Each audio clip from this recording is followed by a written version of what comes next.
la mairie de Jérusalem accorde des réductions sur l'Arnona. Arnona, c'est ce qu'on appelle la taxe foncière en français, conformément à la législation nationale et aussi définie par le ministère de l'Intérieur.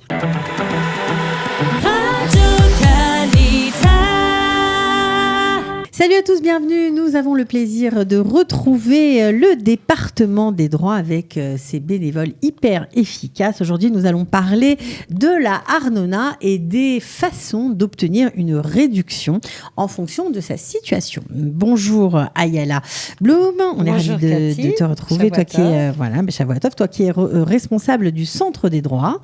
Voilà, comment obtenir ces droits, en tout cas déjà comment les connaître. Surtout. Ouais, c'est important. Et tu es accompagné d'un bénévole, Daniel Soukot. Bonjour Daniel. Bonjour. On est ravis de vous retrouver. 38 ans à la mairie de Jérusalem et dès la retraite obtenue, hop, bénévole chez Qualita. Eh oui, et là m'a attrapé Alpagué, voilà, c'est comme ça.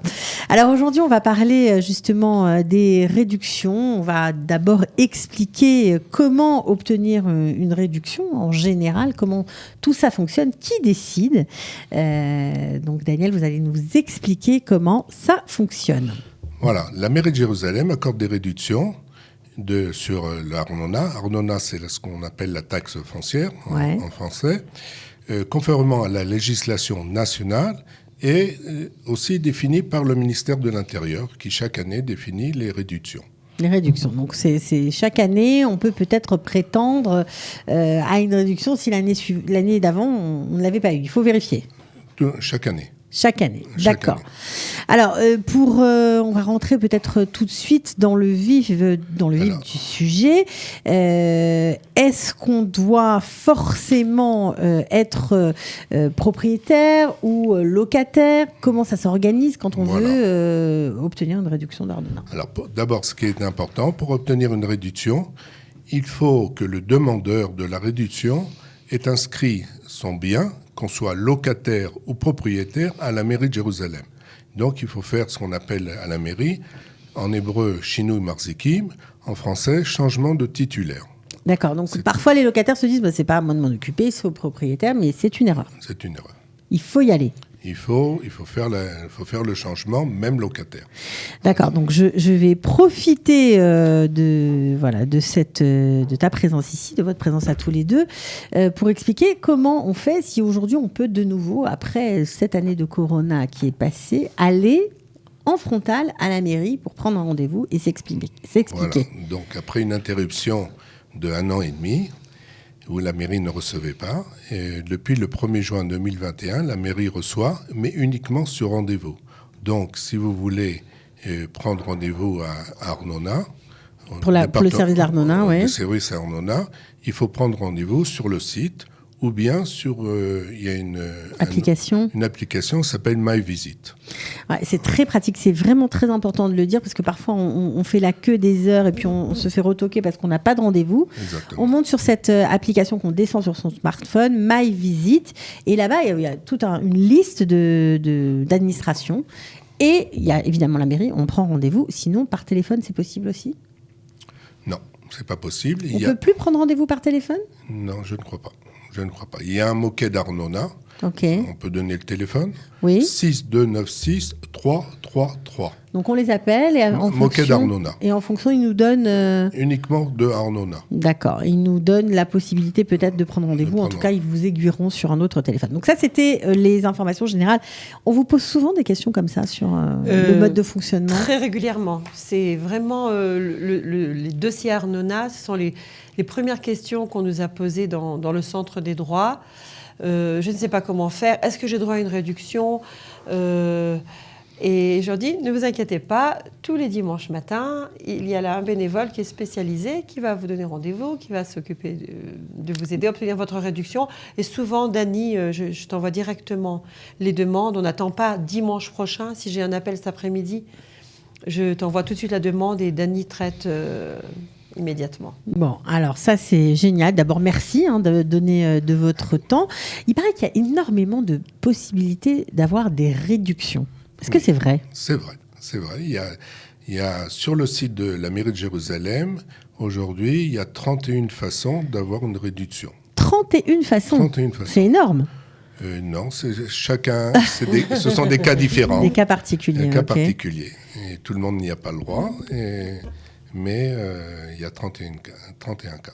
Alors, le site est traduit en français. Alors, le site faut le souligner, parce que c'est un des rares sites où il y a la traduction en français, dans toutes les langues d'ailleurs. On peut obtenir. Il suffit de rentrer sur le site. On dit le site Jérusalem, allez-y. www.jérusalem.muni comme municipal.il. Et à l'intérieur, il y a une petite fenêtre marquée langue, c'est le langage, et on peut obtenir le site dans tous les langages. Aussi, plus que 31 langages différents, dont le français. Donc, c'est vraiment... Et les formulaires, je dois dire aussi. Les formulaires à remplir pour obtenir la réduction. Les formulaires pour la réduction, le changement de titulaire, tout ça en français. Bon, alors ça, c'est très, très important. On est Parfois, des ravis petites de le coquilles savoir. dans la traduction, mais c'est pas grave. Oui, non, on c'est s'en pas sort grave. quand même. On comprend Oui, que c'est on Google comprend quand même. Translate, on comprend. Alors, on va tout de suite rentrer dans le vif du sujet, puisque nous sommes, on va dire, on essaie d'aider les nouveaux immigrants, n'est-ce pas, Yala? Vous en recevez beaucoup. Oui, on y arrive. On y souvent. arrive. Ouais. Quand on est Olé Khadaj, donc nouvel immigrant, est-ce qu'on a droit à une réduction? Voilà. C'est la question qui revient souvent. Un Olé Khadash a le droit à une réduction de 90% pendant Du montant de la Ernona le montant qu'il de est la supposé Ernona payer. qui est annuel, Oui. qui est fixé. On reçoit au mois de décembre, à la fin de l'année, pour l'année suivante. On a le droit à une réduction de 90% pendant un an, jusqu'à une superficie de 100 mètres carrés. Donc, il ne faut pas que l'appartement soit plus grand Non, que 100 il mètres peut, carrés. Il peut Bien être, sûr. mais on Ah. aura la réduction de Que sur 100 mètres. sur 100 mètres. D'accord. Au-dessus, il paiera Le plein pot. le plein. D'accord. Maintenant, Ça, c'est important de le dire parce qu'il y a des Olim Khadajim qui ont des grandes familles, qui veulent prendre plus grand, mais qui se disent peut-être qu'on va payer très très cher de Arnona, alors que non. Donc, la première année, 90%. Alors, quand peut-on obtenir cette réduction? Dans les 24 premiers mois de l'ALIA. Donc, si on ne fait pas la demande dans les 24 premiers mois, on perd la réduction. On perd la réduction. Bah, c'est important. En fait, cette idée de 24 premiers mois, c'est parce que souvent on arrive, on ne prend pas le jour même de l'ALIA une location. On dort parfois chez des amis ou dans la famille Ouais. jusqu'à ce qu'on trouve sa propre location. Et à ce moment-là, on fait la demande On pour fait 12 mois dans les 24 premiers mois. Voilà. C'est uniquement pour de la location ou ça marche aussi si on achète une maison? Aussi si on est propriétaire d'un bien. Ok, Au aussi. locataire ou propriétaire. D'accord. Bon, ce qui est important, comme Ayala vient de le souligner, c'est souvent les gens vont dans un ulpan ou dans un centre d'intégration. Ok. Alors donc, ils vont louer au bout d'1 an seulement. Donc, au bout d'1 an, il faudra fournir comme une attestation du centre de l'ulpan ou du centre d'intégration, comme quoi il n'a pas utilisé ses droits de réduction. D'accord. Ou alors, par exemple, s'il vient d'une autre ville, il doit aussi fournir de la ville, d'où la il mairie. vient, de la mairie de la ville d'où Oui. il vient, comme quoi il a utilisé partiellement cette réduction ou la non-utilisation. Ce document est important. Donc on demande à la mairie, ça s'appelle comment ce document? Ça s'appelle non-utilisation de réduction. De la Arnona. De l'Arnona. D'accord, bon, parce que je pense aux gens qui déménagent, qui sont pendant 6 mois dans une ville, qui commencent à payer peut-être à Netanya, finalement ils se retrouvent à Jérusalem. Et Jérusalem, avant de donner la réduction, veut savoir de combien de mois il a déjà obtenu une Arnona diminuée. D'accord, donc ça c'est très important. Alors s'il vient d'une autre ville aussi, ce qui est important de préciser, c'est qu'il doit s'inscrire au ministère de l'Intérieur, au ministère d'Apnim. Changer la Théoudat Zéhout, changer la carte Changer la d'identité. Théoudat Zéhout, comme quoi il est résident à Jérusalem. Ouais. Ça aussi c'est important parce qu'ils font une correspondance entre le bien et la Théoudat Zéhout. Voilà, il faut donc que ce il soit faut justifier la même l'adresse. adresse. La même adresse. Bien sûr. Donc Alors, ça c'est important. Oui, Ouais. ce qui est important aussi, c'est de préciser le nombre de locataires dans l'appartement. Pourquoi? Alors, pourquoi? Parce que souvent, les nouveaux immigrants habitent en colocation. Je pense aux étudiants notamment, oui. Voilà. Donc, alors, des fois, un étudiant, il vient d'arriver, il y en a un autre qui a déjà dépassé les 2 ans. Donc, lui, il a le droit, et il aura le droit à la réduction au prorata. de ce qu'ils payent comme loyer. Comme loyer par rapport à l'appartement. Donc, ce qui est important, c'est de préciser le nombre de locataires. Très important. Donc évidemment, on est content que vous nous le précisiez. Bon, il y a plein de questions, j'imagine. On va pas pouvoir faire le tour. On a vu 31 possibilités sur le site. C'est traduit en français, donc vous avez, si vous êtes curieux, si ça vous intéresse, on peut toujours aller regarder. Oui, on ne sait jamais. Justement, pour ceux qui ont, par exemple, qui déménagent en cours de route, est-ce qu'on peut aussi faire suivre sa diminution d'Arnona? Est-ce que la mairie en tient compte? Est-ce qu'on a des démarches particulières à faire? Oui, si on déménage, ce n'est pas reconduit automatiquement. C'est ça qu'il faut préciser, bien sûr. Voilà. Donc, il faut refaire la demande. Il faut aussi fournir des papiers, des attestations. Ok. Comme, par exemple, on a dit, si on déménage, il faut un contrat de location. Ou bien, si on devient propriétaire, donc un contrat d'achat. Il faut tout le contrat, je crois. Ils veulent tout le contrat. Pas la première page. Non, pas que la première page, la dernière page. Il faut les scanner. Et on peut arriver avec son contrat original, leur donner à photocopier, ça marche ça? Non. Ils veulent pas. Non. Vous veulent garder un exemplaire. Vous venez au centre des droits, on vous fait tout. C'est vrai? Ouais, bien sûr. On vient avec le contrat, vous faites la copie et voilà, vous nous aidez à préparer les dossiers? Absolument. C'est bien ça. Bah oui, c'est pour ça qu'on est là. Ok. Alors, si on déménage, il y a d'autres choses à faire? Oui, si on déménage, donc il faut faire ce qu'on on en a parlé au début de l'émission. Il faut le changement de titulaire, le contrat de location.